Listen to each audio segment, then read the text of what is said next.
Good afternoon, everyone, and welcome to Public Allies. My name is Ayesha Sardar. I'm the host for today's webinar, which is all about happiness and love. And I want to welcome our very beautiful guest for today, Hailey Patry. Welcome, Hailey. Hi, Aisha. It's so wonderful to be here with you today. Thank you for having me. Thank you for coming. Public Allies has always tried to bring some different stories on the platform, and we have always tried to help others get inspired by our speakers. We are also doing a lot of workshops now. So if you're one of those who want to change their resume, are looking for jobs, or need a support group, please contact us at publicallies.inc.ca. Info at publicallies.inc. .ca. Okay. And now to introduce our guest today, here we have a short video.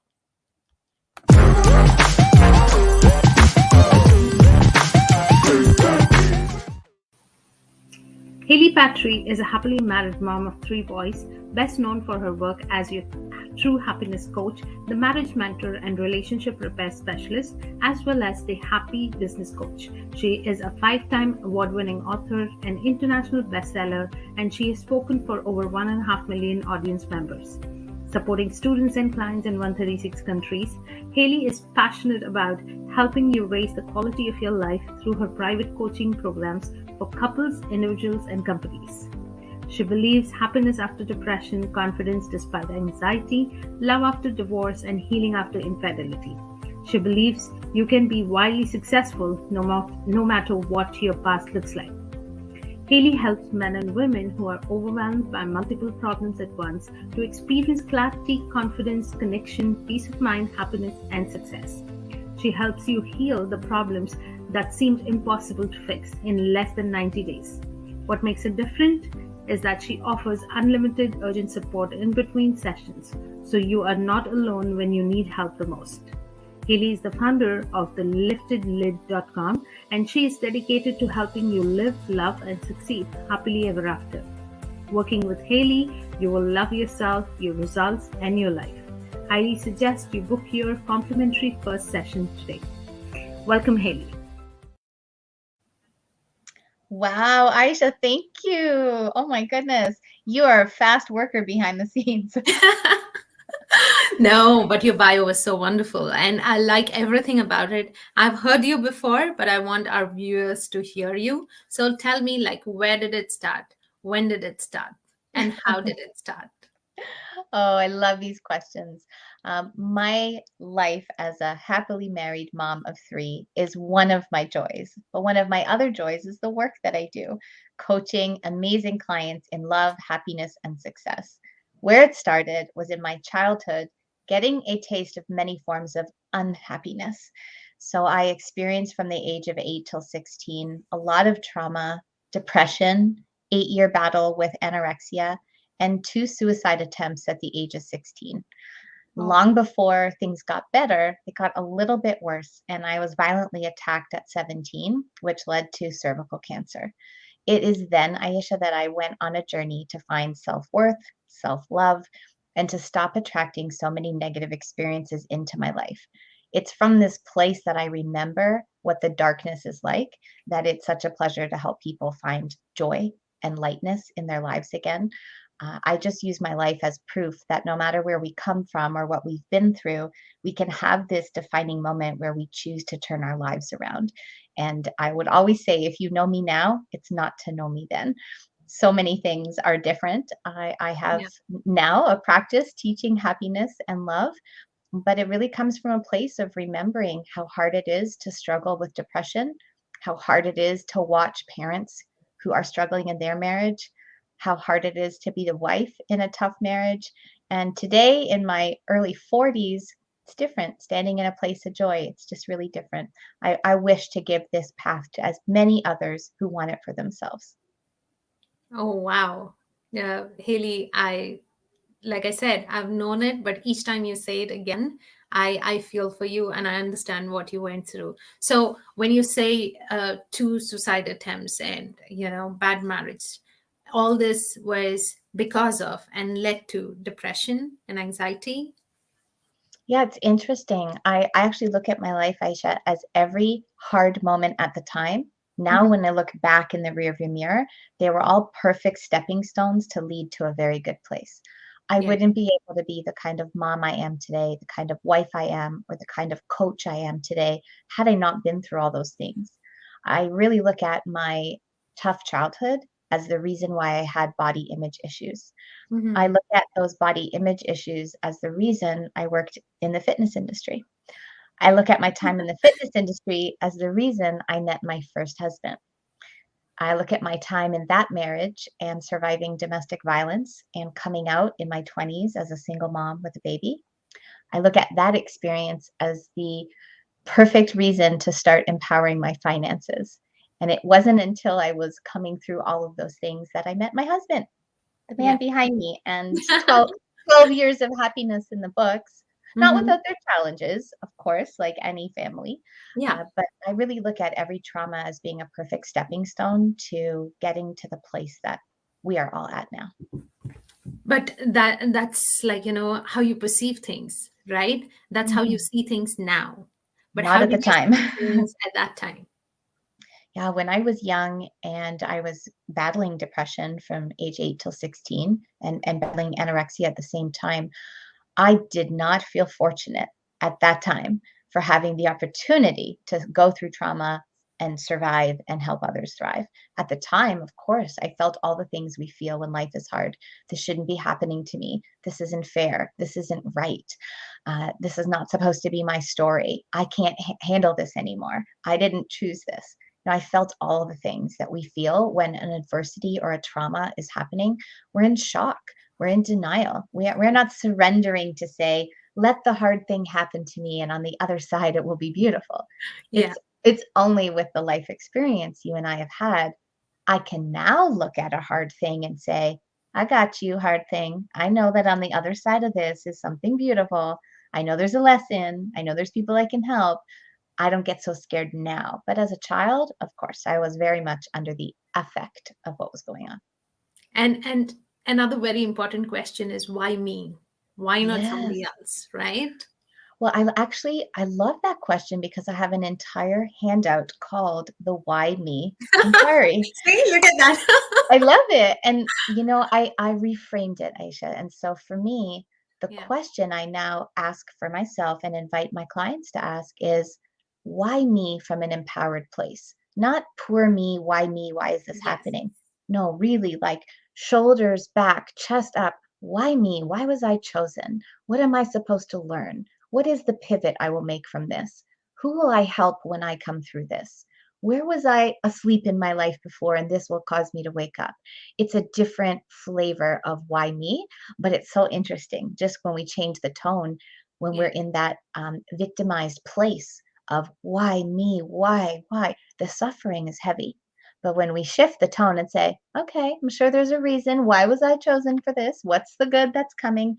The suffering shifts and the transformation begins. Yeah. And you look at it as, what opportunity lies ahead that I wasn't looking at, and now I'm going to look at it more closely, right? That Now, with all these questions, how did you handle it, and what was that Mm. important thing that pulled you out of there? There's two powerful tools that came into my life when I was 16 and they're still very relevant today. I remember sitting down with a counselor at the age of 16 and he suggested I make a balance sheet for my life. So I was deeply suicidal. This is 25 years ago now. And his name was Larry. Larry said, Hailey, if you die, I want you to make a list of all the hard things you get to escape from. Hmm. If you die, I want you to make a second list of all the things in the future you will miss out on. Yeah. And thank goodness, Aisha, I was able to conjure a list bigger of what I would miss out on than what I Yeah. could run from. Never walking down the aisle, never experiencing love, never holding a baby in my womb or a baby in my arms, never raising another human being with love. There was more to miss out on than there was to escape from. And believe me when I say there was a lot to escape from. So that was tool number one. Sometimes we need to sit with a balance sheet for our perspective. And if we are in frustration, as opposed to appreciation, we need to take a moment and make that balance sheet and say, what are the parts of my life I'm disgruntled with, dissatisfied with, wish I didn't have to be with? We all have some complaints. But if I wasn't here, what is this big list of things I would miss out on? Yeah. So that was the first. The second tool was there is this notion that we are carrot minded as people. So if I were to say, okay, we're going to walk Yeah. 10,000 steps today, and when we do, we're going to get this reward. We dangle the carrot as Yeah. human beings. So a strategy I used for depression back then, and I still use today, every night when I go to bed, I decide what is the carrot tomorrow in the first half of the day. What is a moment I can look forward to, a moment of joy, a moment of bliss, a moment of vitality or connection. By midday, I remind myself what is the carrot I can look forward to at the end of the day, maybe relaxing with my family, going on a hike. Every week, I look at what will be the carrot for the weekend. At the beginning of the month, what will be the carrot for the month? And I live my life knowing there's always a lot to look forward to. Not by chance, though, on purpose, choosing and inserting what to look forward to. And that is amazing. Like, we always say, whenever we are taking up a project, we always think of what are the pros and cons, right? Yeah. Life itself is similar to that. What are the pros? What are the cons? And how can we make our life into more pros than the cons, right? It's always there in front of us. We just fail to see it because we are thinking of all the other things which put us down. Like, we concentrate on our weaknesses more than our strengths, Yes. isn't it?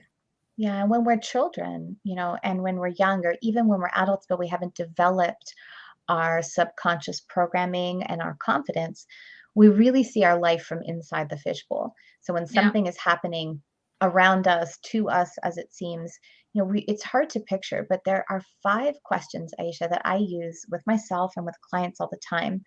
And the first question when we're frustrated is, how is it now? So we can dump out all the complaints. Question 2, how would we rather it be? If something is hard in our life, what would we prefer instead? Mm-hmm. Question 3, what can we do about it? Is there a person, a resource, an action step, a book, a podcast, a therapist, a coach? What could we do about it? Question 4, what are we willing to do about it? And question 5, what will we actually do about it in the next 24 hours? And who will we actually be about it? Maybe we'll be committed, be brave, be vulnerable. And so it wasn't until my later teens where I started to learn I get a say over how my life goes. We all get a say, not of what has already happened to us, but we get a say of what we do next about it. Yeah. And that is the difference between people who are willing to go that extra step and who are willing to take that step, and people who only keep thinking, maybe I should do this or maybe I should do that, right? I get calls from people like, my clientele, and they say, okay, is it okay if do you think this will be good for me if I do this? I'll be like, go ahead, try it and see if it is good for you, right? There's no harm in that. Just take that extra step. Just go do it. So now you've told us about what challenges you had, how you went through it. Now tell us, what did that lead to? So how do you help people with happiness in love?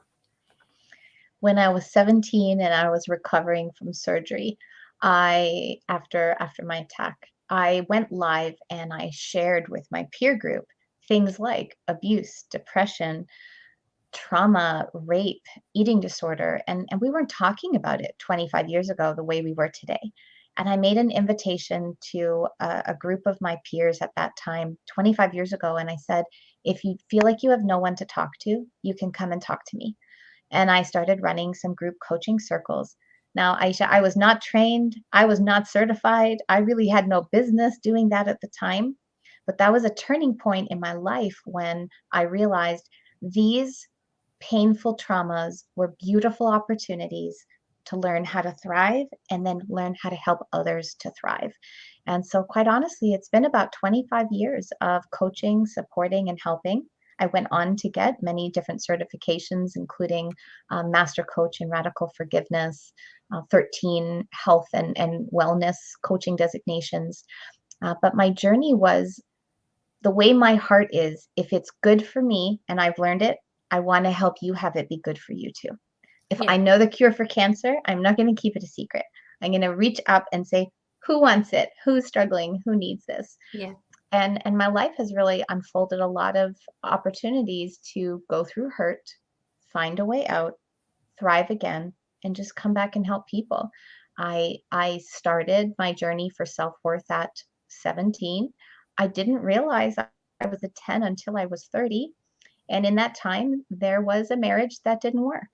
And so now in my practice, I help men and women to claim their self-worth as a 10 as soon as possible, to Yeah. heal their subconscious programming as soon as possible, to get into the design mode for their life as soon as possible, and to pick up the skill set, because it is actually a skill set for how to be a happy person, lead a happy life, create a healthy relationship, and maintain a healthy relationship.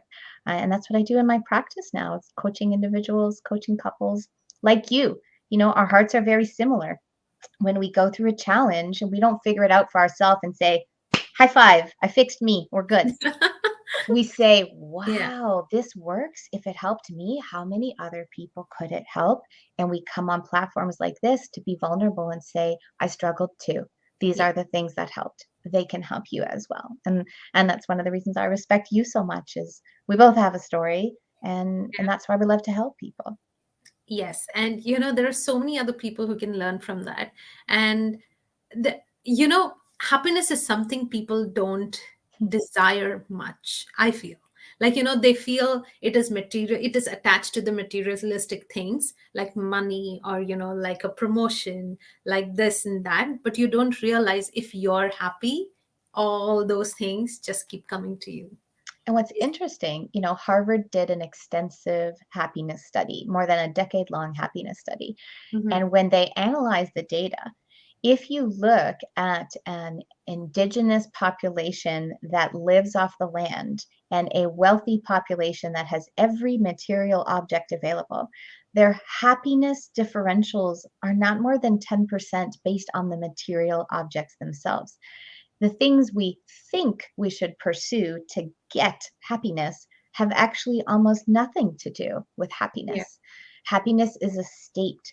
Happiness is lying your head on the pillow at night, feeling like you have enough resiliency to handle the life that's yours, that you trust the choices you make, that you feel like you can move your body, empower your mind. It isn't about laughing and giggling all day long and counting gold coins. It's really different. And I think demystifying happiness is part of what you and I do, because it isn't what most people think it is. It's that deep inner contentment to say, I got this. This thing called my life, I'm the right person to be driving the ship. If struggles happen, I trust myself to overcome them. If good things happen, I'll put myself in a state of gratitude. When it comes to my schedule, I'll balance it. When it comes to my wellness, I'll manage it. You know, it's this sense of living on purpose. It isn't, you know, happy, bubbly, happy-go-lucky all the time necessarily. Yeah. No, absolutely. And the more you want, the more you need, right? So want more happiness, and you will need more happiness in life. Instead, if you say that, okay, only money is going to bring me more happiness, then you will keep running behind it. But are you looking at happiness? Are you looking at more money? That's the difference. What brings you happiness? So, and same goes with love. The more you give, the more you get. But before you give others, remember to give it to yourself. What do you And have to to say be, about and to self love? Oh, I love this topic. And it reminds me of, you know, I'm sure you and I are both familiar with the phrase be, do, have, where most of the world, until they come into personal growth coaching and training, Yes, um, when I have this, then I will do the things that happy, healthy, successful people do. Then I will be happy. absolutely. When in reality, we need to choose a state. I'm going to be love. I'm going to be joy and happiness. I'm going to be wellness and vitality. And then I am going to do those things that come with that feeling. And then, of course, we're going to have those results. But when you mentioned self love, Aisha, I have to admit to you, I was on an airplane a few hundred times before I believed the flight crew that we had to put our own oxygen mask on first. It I'm not kidding. I know the message now, but I was breastfeeding a baby on a flight, 3 weeks old, my son, and I said to my husband, I said, "What kind of mom does she think I am that I wouldn't put the mask on the baby?" And then it hit me like a lightning bolt, and I realized in that moment, a few hundred flights later, I said, "Oh, if the baby lives and the mommy dies, who's going to breastfeed him? Who's going to hold him? Who's going to raise him?" And I finally realized, and I'm older than I'm proud to tell you when I realized, we must keep our own cup full. And the truth is, no matter how skilled we are at giving, pleasing, loving, and doing for others, if we don't have a healthy relationship with self, if we don't keep our own cup full, we will come into codependent relationships. We will attract partnerships that have unhealthy situations, such as maybe somebody is in servitude or a martyr complex, codependencies. We will have a lot of problems come into our life. And so when it comes to a relationship, people love to say it takes two. You and I know, Aisha, it takes one One, before it takes two. absolutely. One whole and complete, emotionally well person who is actively working on maintaining a state of being their best self. And so I no longer look at self care as selfish in a negative way. It's for me to be the best mom for my children. They deserve a happy mommy. Mommy needs to take care of herself. My husband deserves a loving wife. Yeah. Wifey needs to take care of herself. My clients deserve a mentally focused, grounded, well, cognitive, not overwhelmed coach. Coach has to take care of herself. And so it's a flip, right? We have to flip the paradigm. Self care isn't selfish. Not practicing self care will inadvertently give the world the worst of us. And if we are committed and care about people, we must practice caring for ourselves so that then we can give the world the best of us. Absolutely. And by not taking care of ourselves, we're sending out a message, which is you can take me for granted. You can be like you can take advantage of me, or I don't Yes. care myself enough. So maybe I don't care about you, or you don't have to Yeah. care enough about me. Because So our owner's manual is often not a printed book that's bound and in the glove compartment of the car. absolutely. Our owner's manual is, how do I practice self-respect? I'm teaching you how to respect me. Do I cancel appointments on me so you can cancel appointments on me? Do I practice forgetfulness and denial with myself so you can be forget? Or do I have integrity with self, respect, follow through, commitment, and honor, and cherish? And then your partner and your friends and your business colleagues can do the same. So, yeah, really, it's powerful, Aisha. Our self care is a mirror of instruction for how the world can also learn to treat us. And it's heartbreaking because, this goes for men and women, but since you and Yes, I are both women, let's speak of women for a second.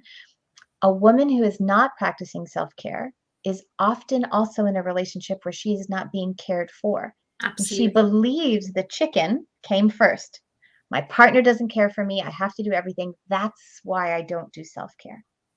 But it could be the other way around. It's because she doesn't do self care. She set the precedent that she's not sacred, that it allows for a partner to keep treating her as such as well. Yeah, because you start attracting those kind of people around you, right? Yeah. And when Yeah. you start showing that self care, you start showing that I love myself and I want you to love me as much as I do myself, then you're making a statement which is higher, and the person who is looking at you knows how you want to be treated, right? And it's so interesting. When we talk about self care, I think of the other self partner words as well. So self care, self celebration, self love, self respect, self confidence. And it reminds me of interviewing many men in my client base over the years about what they find attractive in a woman, for example. Yeah. There can be two women with vastly different bodies. One, by standards of a magazine, might not be model material. The Hmm. other, by standards of a magazine, might be.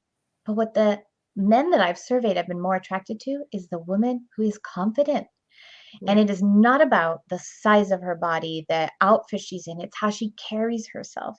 Confidence is beautiful, confidence is sexy. And so self care, self love, self confidence, these things, they're not only so beneficial for our own mental health and well being, for role modeling for our children and our clients and our companies, Absolutely. but they are actually the most desirable quality if somebody is looking for a partner. Yeah. No, I was about to say the same thing, that it's not just for yourself, but for people around you, especially if you're a parent. It's what Yeah. shows your children how you need to be, like, the self confidence, have it, live it, and show it, right? Wear it Yeah. like you own it. Absolutely. So, hey, Haley, I know you have a lot of programs going on. I would love our viewers to know a few of those or all of those. So, I I also know you're a best-selling author. I've read your bio. So, tell us about your books and tell us about your programs, please. Oh, you're so kind, Aisha. Thank you so much. In my practice, I work under three umbrellas. So I do work in the happiness space, relationship space, and success. But we'll focus for today on happiness and love. In the happiness space, I work with individual private clients and supporting you through things such as depression, anxiety, trauma, addiction, loss, and self confidence, and the things that get in the way of it. In the relationship space, I do private coaching and counseling for couples, helping couples who are ready to fall in love with each other again. Perhaps they've lost their way with infidelity or trauma. Perhaps they've gone into roommate syndrome where they are talking about house, kids, and chores, but not much else. And so, helping couples find a way back to one another. I do also love to help singles who are ready to call love into their life to design a conscious self, a conscious partnership, and then how to create and find that. And I do this work, Aisha, in a few ways. So, as a coach and a counselor, I also do it as a professional speaker. So, I deliver keynotes probably about 40 times a year. I deliver it through my books, but I also really love to teach transformational workshops. Nothing lights me up as much as meeting, 15 or 20 people in the morning and then meeting them again when they go home and knowing that a different version of them entered the building and a totally enhanced version of them is leaving the building. I like to watch couples fall in love with each other, begin that process again within a day. I like to watch a woman who's got low self worth, poor body image, no self care, upset by her trauma. I love to watch her leave a few hours later, proud of her trauma, proud of herself, beautiful in her scars, confident in her life. And so, whether it's the books, the speaking, the workshops, or the coaching, it is really my absolute favorite thing to do outside from cuddling with my family to help a person who has chosen this is the time they are worth better, they are ready for better, they are prepared to step into better. And the only part of my work that I'm not doing at the moment, Aisha, I do destination retreats for couples who want to heal and redesign their relationship in a week. COVID might have gotten in the way of this just a teensy tiny bit. I know it got in the way of all of us. Just a little. But if I was telling you honestly, what I do the most of, most people come to see me for a 90-day private coaching program, either for themselves as an individual or themselves as a couple. And what's really special is on the 90th day, they graduate. They graduate knowing all the tools, being able to use those tools for life. And I teach them how to be their own coach so that instead of meeting me every 2 weeks, they will meet with themselves every 2 weeks and they will continue the disciplines that got them their results. They will continue those disciplines for life so they can keep their results for life. That gets me really excited when they become independent. Absolutely. And that's the best way for, and that's the best thing for a coach or a counselor, right? When they can let them go and they're independent and they follow those tools and tricks that you've taught them all their life, Yes, right? yes. What about in your practice? You have such an enormous heart and such a vast amount of experience. And I think what's beautiful about the two of us is we've tackled similar challenges from different sides of the practitioner roles. How about your practice, Ayesha? You help so many people. How do you go about that in your work? Yes, my clientele also has, like, I counsel people who have stress, depression, anxiety, addiction, and couples as well. And I Mm, see similar challenges like you have mentioned. And I also try and help. I have something called as a 4 week or an 8 week program which I do with them, where I help them see what their challenges were, change them into positive thoughts and positive behaviors. So in future, when they have those negative thoughts creeping up, they know how to challenge them and how to turn them into something that one of their strengths and not their weaknesses, and go about their life and face it with confidence. That's so powerful. So instead of somebody having like a PTSD trigger, which disables them in the moment, you're Yeah. teaching them how to be aware of those triggering thoughts and experiences, get control of them, and reframe it to a positive.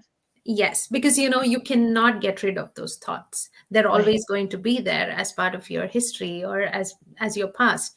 But then, like you said so beautifully, that take them, change those traumas into, like, look at them in a different way, look at them as beautiful opportunities, or change them. I change it into positive thoughts, and I tell them that, take them, challenge them, and move forward. So, yeah, And like you said, it's different amazing. perspectives. But it's part of why we have such love and respect for each other, because we're really committed to helping people. And I'll just share, TMI about my own struggles. Hmm. You and I both work with people that might be battling addiction, depression, trauma Yeah. from their past. I am a recovered perfectionist and a recovered anorexic, and have recovered from depression. But as you just mentioned, those words can still float up inside us on a very regular basis. We're just taller than the programming now. And Yes. so when I have those thoughts creep up to go into my old habits for perfectionism, now I can make a powerful choice and say, do I choose happiness and bliss or perfection? What would I rather tonight? A very clean living room or very happy kids who are giggling? And to Yes. notice it and not be led or governed by it, that's the power. Same thing with body image. Anyone who has overcome body dysmorphia or an eating disorder, we will forever have a little more trouble in the mirror doing mirror work than somebody who hasn't experienced this. But we can flip those thoughts into, how can I better love myself today? How can I honor my vessel today? How can I be in a state of cherishing? If there's something that I wish to improve, how can I do it from a place of love instead of disgust? And so these voices, yeah, learning how to reframe them, I could see how helpful you would be for your clients, because it's a lifelong journey. Even when we're over it, it's still a piece of us. Yeah. And whenever I like, the quick therapy for me is like, always, like you said, you are brought up in a certain belief system, you're brought up in a certain culture, and you always told, like, this is what is right and this is what is not. But then I ask my clients to challenge that and say, is it my feelings or is it the facts?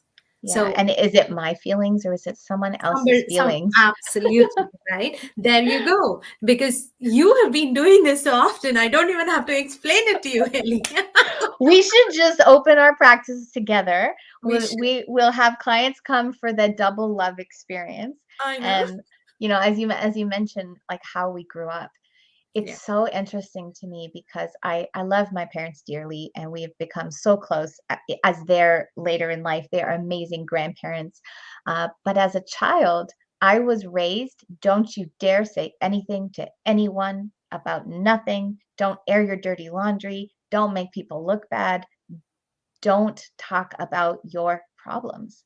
So then we come into an era with Bell Let's Talk Day, mental health, celebrities going on the podium. And I remember, Aisha, the first time I did a Facebook Live talking about overcoming rape, my Hmm. mother called me and she said, you told the world what? You talked about what? And I said, Mom, I love you and I respect you that it makes you feel uncomfortable. Why I did it is because 300 people wrote to me after to say, I've never told anybody. I was abused, molested, raped, an incest victim. People would call and share with me things that they had never felt safe to say to anybody before. And from that moment, they started to talk to someone. They started to get better. They started to feel unashamed, undirty, unbroken. They started to feel like if I could have a happy life after recovering from this, they could have a happy life. So I think we've gotten my mom to come out of her shell a little bit. She probably still cringes just a bit every time I give a talk because I am an open book. But Yeah. I've said to her, I said, Mom, it's an act of love for those of us willing to be brave in our storytelling. Yes, we Yeah. might, it might be embarrassing. It might make people feel uncomfortable. It might make you feel uncomfortable. But the blessing is there's somebody who's been waiting to know they could actually heal. There's someone who's waiting for proof that they could come back from trauma and have a good life. And that's why you and I are brave in our story sharing of what we've gone through. So we know someone needs to hear the message. Absolutely. And my question is, why are we feeling dirty, or why are you feeling dirty? If Right, somebody has gone through that, the right. person who did it has to feel dirty and has to feel bad. And why do the families feel like, they will be targeted when they are the victims and they're not the oppressors, right? Right. So I highly commend you, Haley, for sharing it and bringing it up and letting the other people know that it's okay to talk about it. Like, Can we talk a little about domestic violence? yes, absolutely. You and I have grown up in parts of our lives in the same country, parts of our lives in different countries, different cultures, different influences. And I think what breaks both of our hearts is when you hear somebody, not always a woman, sometimes a man, but statistically, much more often you hear a woman say, Women, yeah. I can't leave because my family has told me I will shame them by leaving.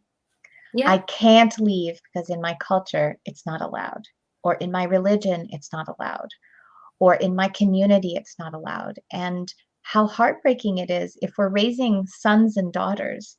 You know, I want for my children to be happy. I know you want for your children to be happy. If ever Absolutely. my kids call me to say, Mommy, I'm leaving this relationship because it's toxic and abusive, I will say, I'm so proud of you. How can I help? But that wasn't the response I got when I called to say, I'm calling to share my first marriage is abusive, it's not safe, and I need to leave. The first response I got is, what will the family think? You have to send back all the wedding gifts. Oh my God, yes. That's similar in my culture back home, where people say, what are others going to think? What is the society going to think? Nobody's going to let us into their parties. Nobody's going to let you. Who cares? Am I happy? I'm not. Are you happy? You're not. So why does it matter that somebody else is going to call out for us leaving the abusive relationship, right? I've met this particular lady who is amazing, and she walked out of her abusive marriage with two kids, and she lives an amazing life. She's started her own business, and she's doing great.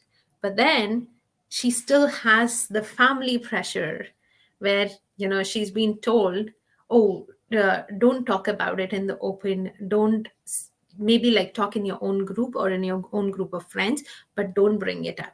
So it's still, she's still not divorced, and she's getting there, the process is happening, but the family, even though they know the process is happening, everybody's getting to Yeah, get they to want know to about put it. They're a like, lid on it. yes, don't say it out loud, then what are others going to think? Oh And my let's goodness. answer that question of what will others think, because it's actually funny, Aisha. The name of my business is called The Lifted Lid for two reasons. Because it's time to stop keeping a lid on things, number Yeah. one. And number two, when we feel stuck and we're choosing to accept the lid, we really need to lift it to stand tall. Yeah. But let's answer that question of what will people think? Some people will think what the family members that are laying the guilt and shame trip think that they will. Some people will be shocked. Some people will think, who do you think you are? But most people will think, I wish I was brave like her. I wish my grandmother did that. I hope my daughters will have the courage to do that. Wow, I wish I could make choices like that. Most people will think with inspiration, admiration, appreciation. Most people will be so in awe, especially if it's against a cultural norm. Hmm. Most people will be very proud of the choice that that person is making to choose happiness, safety, freedom, self-love, self-care. But it is a real thing, and I am blessed to be in my second marriage. But when I was in my 20s, coming out of my first marriage, it was very challenging. Yeah, absolutely. It is going to be challenging, but look at the road, look at the path ahead of you. It's beautiful, right? when couples come and we try to put them together or make those changes, and it's not possible, and I see how miserable they are together, I say it's better to walk out of it now and say that you're going to stay friends if they have kids, in the separation, and not hate each other for lifelong, Right. right? And not do more damage. Yes, and it gets serious, it gets abusive. You don't want to be in that marriage, you don't realize, and you still are stuck with each other. So it's I a love that you and we share this, Aisha. While we both want to help couples who wish to glue yeah, their marriage back together, redesign, enhance their relationship, we both know in our hearts not every relationship is safe to stay in, yeah, desirable to stay in. Not every relationship is ideal for making a relationship or marriage repair. And I use some very specific criteria, especially when there's been infidelity. I use 6 prerequisites, and if a couple does meet them, we can do a repair. If they don't meet them, I have the honest heart to tell them, I will not take you on for marriage repair. It is not yeah. safe for at least one of you.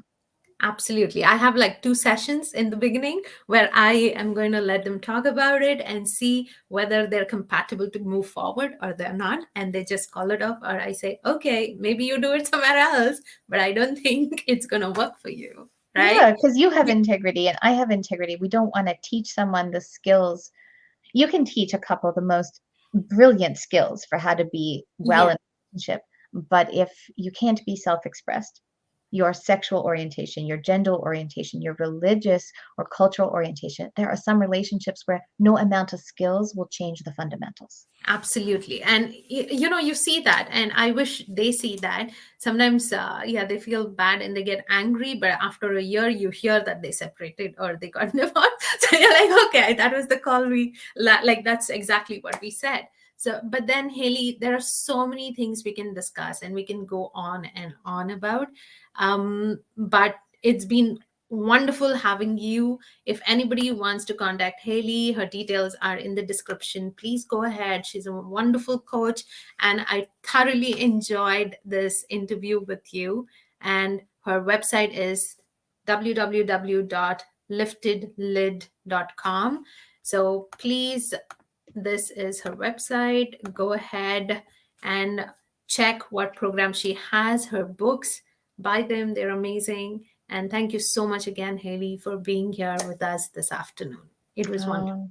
Oh, Aisha, you're so kind. You're such a generous, beautiful hearted, high integrity, and brilliant mental health, personal joy counselor yourself. I'm so grateful for our collaboration on here today.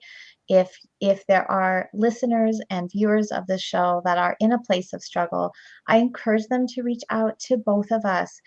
I know that most practitioners offer some sort of a consult. It's always my pleasure to give 30 minutes for free on Zoom and give some tools, give a few skills that someone can start using right away. And I Yeah. think if the people watching have you and I in their corner, how can they not rise up, get empowered, start to experience more happiness? I'm so excited to keep following the work that you do. And often I get asked by my clients, because I am a coach, do you know a great psychologist? Yes, I do. Yes, I do. Yes, and people still want to continue and be happy, and sometimes it's difficult because you cannot help all of them. I'm sure where I'm sending them now. So We'll just open our office together. It's perfect. absolutely. Let's do that, Haley. Come on. Okay. You take care. Have a wonderful rest of the day. And to all the viewers, I hope you enjoyed this. I did. And we will have her back very soon again on a specific topic. And we will do one of the webinars where she's teaching us some of her tricks. Okay. Thank you so much, Haley. And see you all. Have a wonderful rest of the day. Thank you, Aisha. Stay blessed.